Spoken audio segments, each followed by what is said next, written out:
Hello, and welcome to Tell Me How You Did It. I'm Namrata Zakaria, and I'm here to bring to you my handpicked list of some of India's finest brands.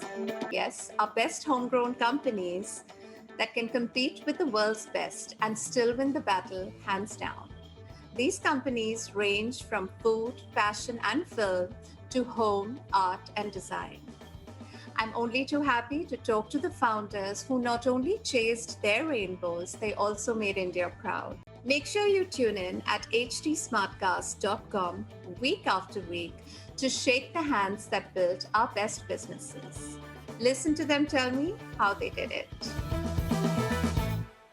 100Hands is a very young but bespoke shirt making company that offers to put the Made in India tag right along with the Made in Italy tag or a label that says Savile Row Tailors. They have an unusual but authentic way of going about this. Their shirts are made in India, in Amritsar in Punjab to be specific, but the company is headquartered in the Netherlands in Amsterdam. They are considered to be among the world's costliest shirts. They have a cult following in Europe and America, and some of their fans include Sachin Tendulkar, Farhan Akhtar, and the Netherlands football team to boot. I'm talking to the founders of 100 Hands, Akshat Jain and Varvara Maslova. Hello and welcome to my podcast. I'm a little late in discovering 100 Hands, but I'm so pleased that I finally discovered it. Hello. It's a pleasure to be here. Namrata. Pleasure to Thank have you, you. Namrata, Pleasure for to having have us. you. Akshat, my first question is to you. Your family has been in the yarn and cotton spinning business for over 150 years. How did making bespoke shirts and retail come about? That's a good question in general. So let me take you a little bit back to the background. So, like you said, the family was already in the textile business, but nothing to do with the garments. It's everything with yarn and cotton. And then I wanted to do something of myself and work. I was that time working in investment banking together with Varvara actually. And then yeah, my family had no space in that yarn business for me, let's put it like this. I find that hard to believe. So they said, because we were joint families, and like Yeah. in India there are all Yeah. the uncles and the family brothers already were there inside. Yeah. So and I wanted to do something where it could be a little bit more than just um, yarn business became a very penny margin type of business. So I wanted to have a little bit different business model. Then I said, okay, we have a small group of 4 people we had who was making clothes for our family. Okay. And one of the guys, he was very, very good and very experienced. So I said, okay, maybe we use him to make a small atelier. And that time we had the vision of what we are doing today and what we are thinking today was very different actually. So it was more an experimental start to see what we could propose. Yeah. And of course, the idea was to make a business out of it. And then once we started, the passion actually came afterwards. So normally people get the passion before and then they start. And here it was slightly the other way around. We started and then the passion followed. And then we became a little bit too deep inside that now it's like a lifestyle for us, basically. But Akshat, I'm going to just continue with you. I think it's especially wonderful that you've been able to combine this Made in India crafts and heritage story, which is so popular in India right now, as it is the world over, along with cotton industry. Apparel manufacturing, for example, in India is a giant industry. It comprises 2% of our GDP. It is 12% of our exports. It employs 45 million people. And, in the last financial year, it was worth 23 billion US dollars. And I know, obviously, you are closely linked to the apparel industry simply because of the yarn, right? So were you backed by these numbers? Did it make it easier for you to start this boutique firm or a specialty sort of a label? That's a good and a fair point. Of course, my family, because of their background, financially they are quite stable. But most of the funding of the project was done by self, by me and my brother actually. Okay. Uh, because we started quite small. We started with a group of 18 people.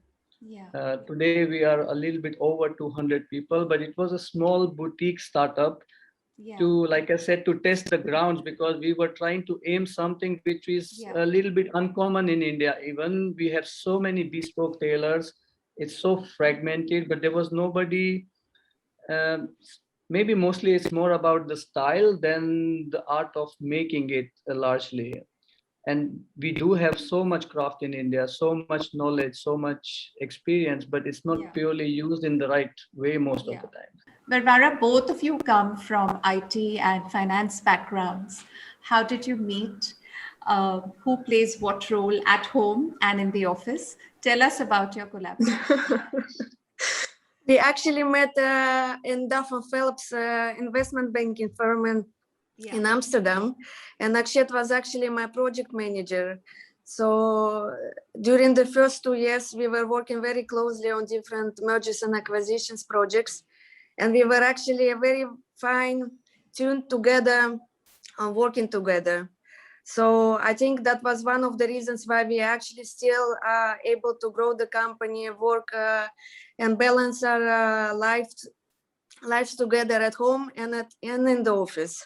Because as you can understand, it's quite difficult to have your lives being together in both places, at home, office, everything. But we separate our business items. I'm focused more on marketing and sales. Akshat is focused on development of IT Product. projects and everything related to the factory as well, and also of course with the collections every season. And we always meet sometimes the customers together. We like it a lot. Yes, Great. but it's yeah, we manage it. It's just tuning. Namrata, she is the boss at the home, so I, there is no I, confusion about that. I highly recommend she be the boss everywhere. I think it's wonderful that 100 Hands, at 100 Hands, that you not only promote sustainability in terms of keeping the hand skills alive, but you also promote fair wages. In India, and I know this because I run a fundraiser that promotes economic equality, we call our hand skilled workers labor, and we treat them as such and we pay them as such. And I'm sure this is a collaborative effort where you've decided to have a better wages, a better work environment. So tell us the perks that that working your employees have, where maybe another company may not have those. Maybe I can answer that better. So I don't say we give them something which nobody or no company gives them actually, but at least compared to the most common grounds, we try to maintain first a fair living wage. So it's not about just the minimum wage guided by the government. We try to give a living wage. We are audited by some international companies like Fairware, so we are, and that's a Dutch company. So they audit us every year, every 6 months actually, That's to excellent. make sure that we are following international standards, not just Indian standards. And there are few firms in south of India specifically who are trying to do the very much same. So what it does is it allows almost everybody who's working with us, even if he is joining day one, to start at a certain amount that they can stay longer with us, because we are spending so much effort to train, to educate, to make them better in terms of what we do. And then if we lose them in 6 months or 1 year because somebody gives them few Better rupees pay. more, Yeah, yeah. it's a loss for us at the end of the day.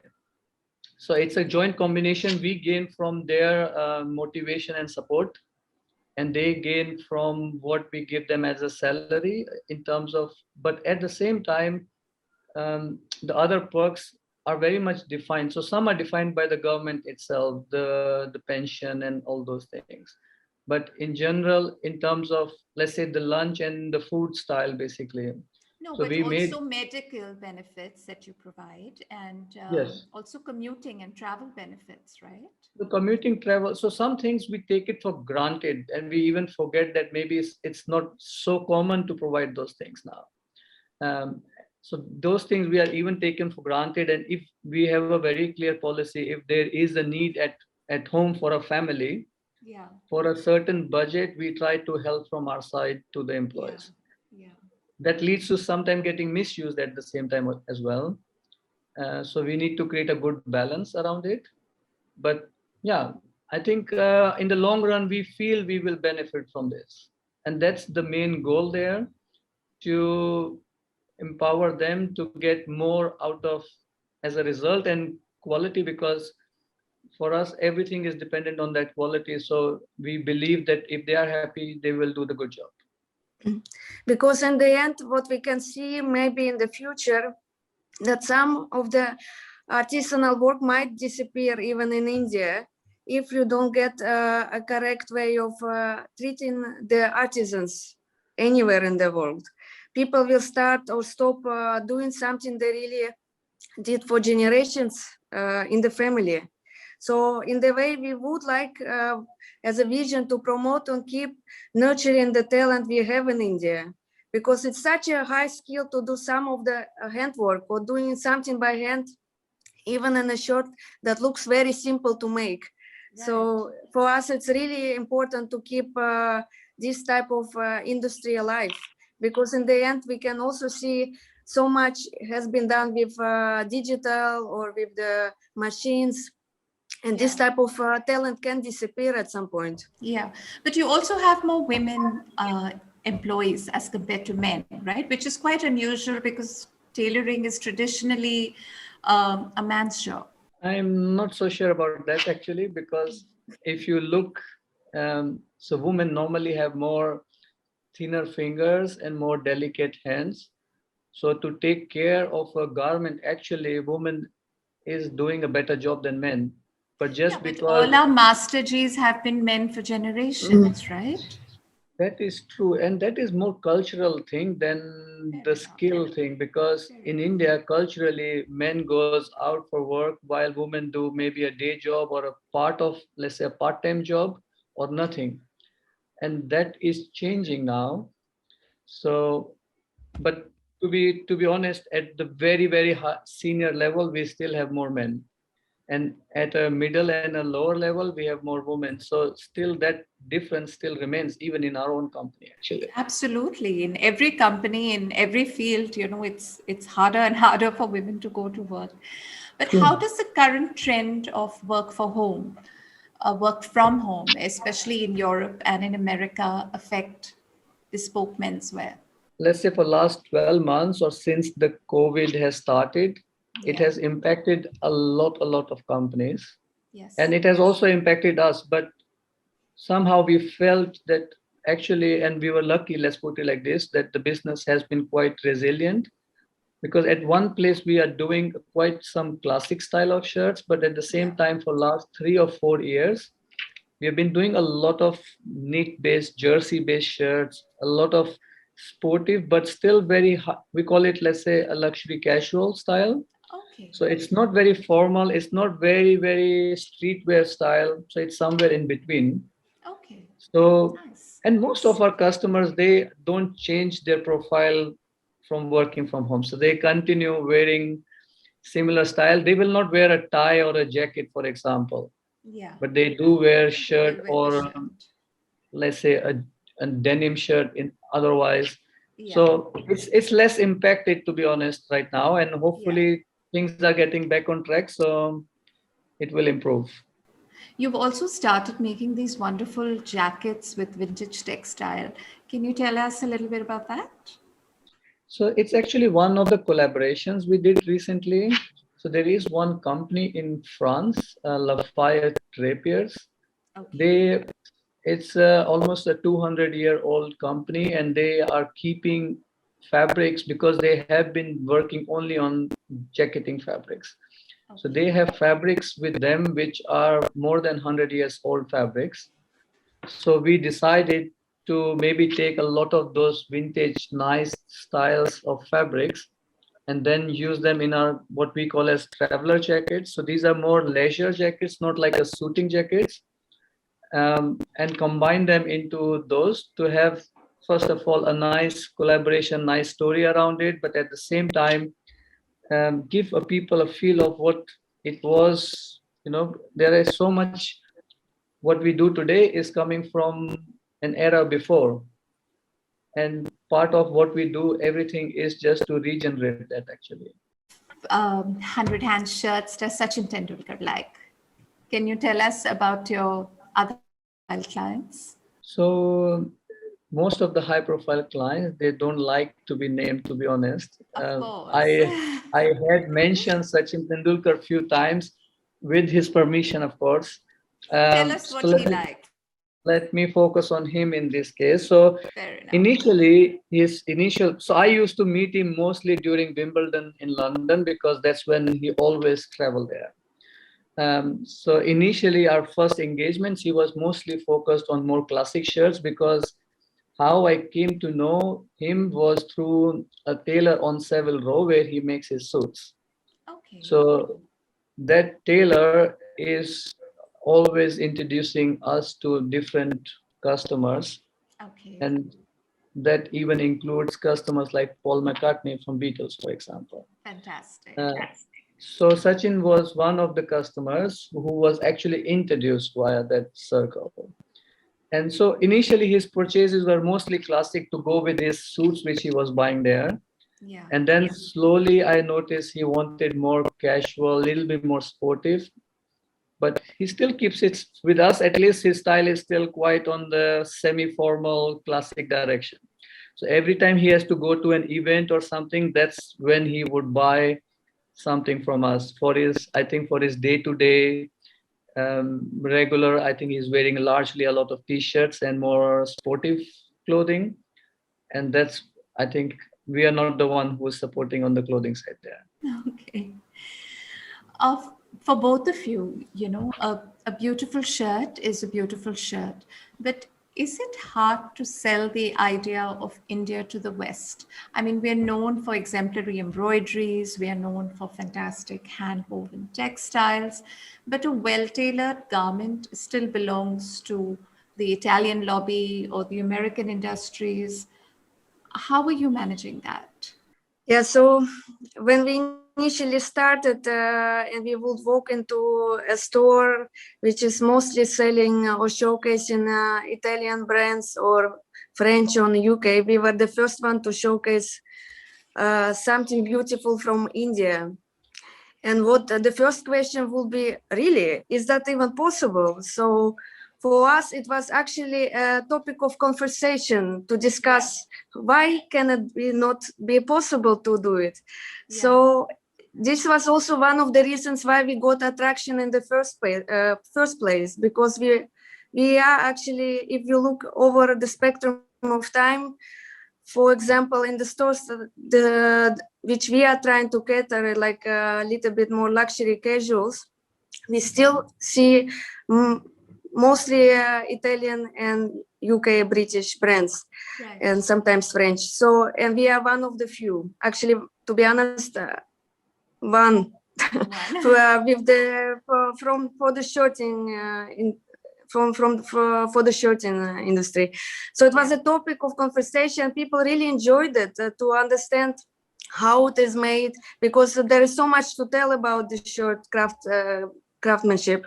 And there were actually the Japanese customers, when we initially met, and they saw the craftsmanship of the buttonhole and the bottom rolling by hand, they stood up and started to clap. It was very, very, yes, they started to clap, and they said it's one of the best things they ever seen. And considering the Japanese, they're so much into the detail of whatever they do in the daily life or whatever they do. They always want to be so precise, and so they really, really appreciated that we really took time to make such a beautiful thing. So it grew people started to appreciate. Customers understood that it's really well-made product, and the visibility of craftsmanship is there. So, Namrata, just to add on to your question, it was not an easy journey and it is still not so easy, let's put it like this. Because when we started, the first instance, the say hello and be thrown out of the store practically, because like you said, it's being fully run by the Italians or the British network. But like Varvara said, there was something magical we had in our hands. So when we showed them, even we got an opportunity to show them, 9 out of 10 stores started with us. Yeah. And that started also because there were few leaders, there were few people who were open about it, Yeah. even when their stores were only Italian goods. Yeah. Not even one single, not even British was not even existing for many of them. So we had to break the circle. And today, for most of the stores, we are the leading shirt brand inside the store. So it has been a journey. It's still sometimes difficult. This question keeps popping us every single day from different part of the world. So So the answer it's is really the product sells itself, right? The tag, so nothing matters. It a high quality, a beautiful design product will find its groove. it's actually less in the design side. We are quite not the strongest team on the design side, let's put it like this. Okay. But we made sure that what we put inside, we tried to bundle it together. We took the best of the raw materials from, let's say, the buttons coming from Australian shells, basically, Okay. taking the linings from Germany, taking some of the fabrics from, maybe the cotton is coming from Egypt or wherever, but the finishing is done in a certain part of the world, which is the best.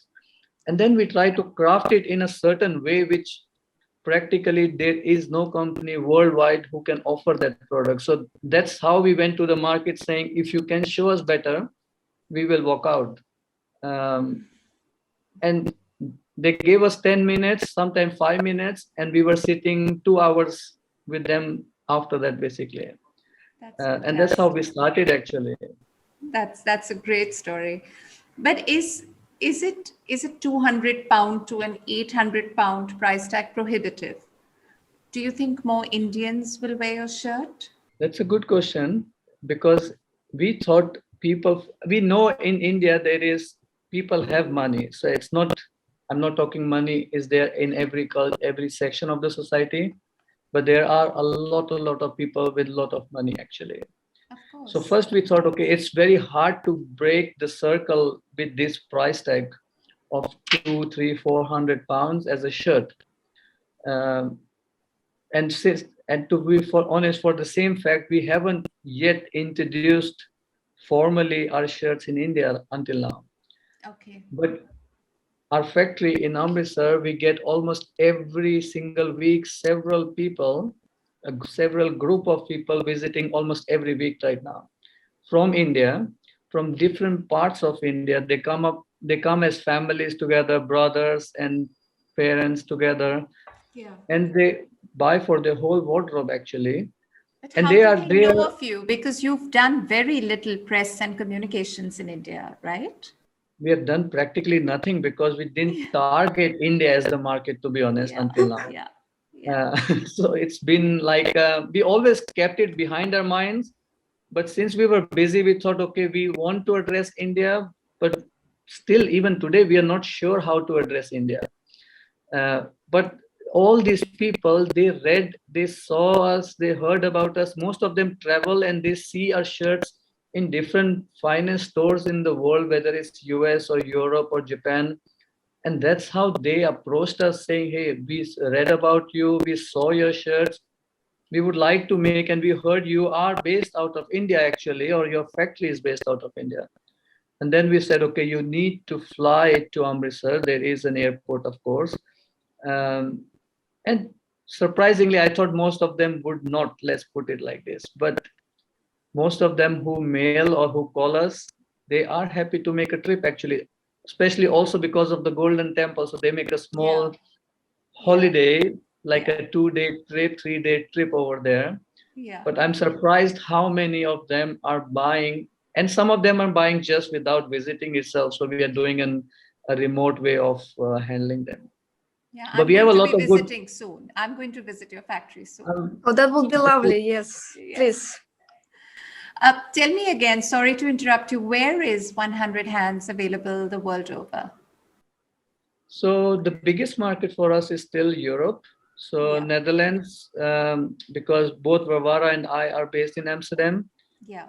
We started here, so the biggest market is Netherlands. So every small village, town, city of Netherlands, we are stocked. So we have about 30-35 stores in Netherlands alone. In Then Maastricht? That's my favorite. in Maastricht as well. Maastricht. So we have Maastricht is a beautiful city. It's So one that of my most beautiful, it's one of my most favorite places I've ever we visited. It's love it very as nice. well. Yeah. Yeah.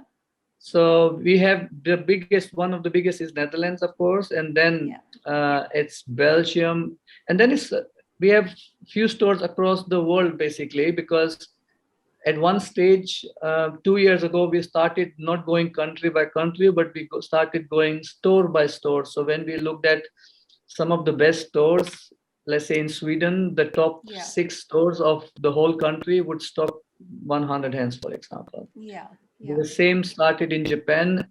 Every single department store, every luxury department store of Japan, from Tokyo to Hankyu to Osaka, they all are having 100 hands right now. That's fantastic because Japan is a very tough customer, right? Is the most of, so that there is a, that's also sometimes painful experiences there basically. But But by and large, tell us how you've been received by stores such as Isetan and the like the really difficult ones. so the story which Varvara was telling about the whole buyers standing and clapping was the team of Isetan actually. That's Uh, fantastic. so they just found what we were doing, especially when we showed them the pattern matching involved in the shirt. They couldn't just believe what we were doing actually. Yeah. Uh, and the product in Japan has been much more easy for us than in other countries Yeah. because the Japanese on the consumer level are already so educated that we need to train less of them. While in Europe and US, we have to do a lot of training. So the buyers and the owners of the stores, they would be very excited. They would start. But then the consumer is still on made in Italy tag. So we have to A little more communicate. traditionalist. Right. And that's the part, the receiving part took some time. But now it's the stores who are carrying us, we are doing very good. But we still need to grow. We are still a small company. We are 200 people right now. And I think we can grow this company into a good scale while still maintaining and consistent quality. Can you take us through the process of your shirt making? Tell us about your hand stitching techniques, the stitches per minute. How many hours does it take to put together a shirt? And I know 100 hands means that it takes 50 people to make it. That's 100 hands. So tell us in detail what makes you so special. So first is of course the pattern making, but that's a skill which let's say the master pattern masters have. But we have 2 people out of the 12 pattern masters, 2 people who are purely doing research and development in terms of how to keep improving the fit. Even we are quite good at it, they still keep on researching on it to change small elements. So first is the pattern development in, so the garment process is same in general, whether it's my factory or any other factory, but Okay. it's broken into different parts. People are specialized in hand working in a certain area. So if somebody is working on the bottom rolling of the hem, they would work only on the bottom rolling of the hem and not in 6 different parts, because then they specialize into that area and can give us consistently the same result, one shirt after another. And yes, it goes through 50 people now, actually a little bit more, so the whole rule is broken now. um, We don't tell it to everybody, but the rule is broken in a way because there are more than 50 people involved to finish a garment now. But you can't change the name. The name cannot change, yes. Yes. Um, but at the same time, the essence is the same. Of course. And it takes about 34 hours to finish one shirt. We have two lines. We have a gold line and a black line. Okay. So a gold line would be something where every single thing is manually done. So there is not much machine involved at all. Okay.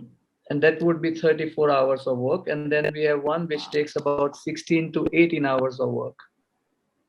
That's also done in the same process, but there is a mix of some sewing part. At that step, there is something with machine and hand combination, hand sewing combinations. But again, it's all about the precision. So like you mentioned, talking about the stitches. So for example, doing a buttonhole, we are not the only company who do buttonhole by hand, for example. Everybody can make a shirt by hand. Yes. It's not a rocket science here. Yes. But we would take this one of the smallest needles available in the market. We would take a very, very thin thread. I think 10 times thinner than what most Italian companies would take. And then we would embroider it. So the buttonhole process is not done in a more traditional way like the most companies are doing. We are following a traditional Indian approach. So we are putting it on a frame and we are actually doing an embroidery on a buttonhole. So we can go on a very edge. So first, when we showed the buttonhole to most companies, they thought it's either done by a machine or it will slip off because it was so much on the edge. But we are using a lot of old techniques from India itself because that's in the end the heritage of the craftsmanship here. And we are bringing that to the market. It's all about how fine and consistently it's done. That's the main goal of the whole product. Fantastic. Varvara, what makes 100 Hands special for you? I think empowerment of people, because we called it 100 Hands, of course, but there was, of course, we could call it anything, but we wanted to keep the name relevant to the people would think about what is it. So we wanted to keep it after our team, yes. So when we see that people really enjoy it or mail us and they say it's the finest shirt they have or the most favorite, really, it makes my team so happy. They really like that. People really appreciate what we make. Yes. So for us, that's the most important. That's fantastic. Thank you. Thank you both, Akshat and Varvara, for talking to us. Thank you. It's been wonderful having you. And I can't wait to visit the factory, which I hope is very soon. It's our pleasure, yes. Restrictions are lifted. And thank you for this wonderful interview. Thank you so much to have us. Thank you. If you enjoyed the show or not, write to me on Instagram, Twitter, or Clubhouse at Namrata Zakaria. For updates on Tell Me How You Did It, follow us at HT Smartcast. We're on Facebook, Instagram, Twitter, and Clubhouse. To listen to more podcasts, log on to htsmartcast.com or suno naye nazariye se.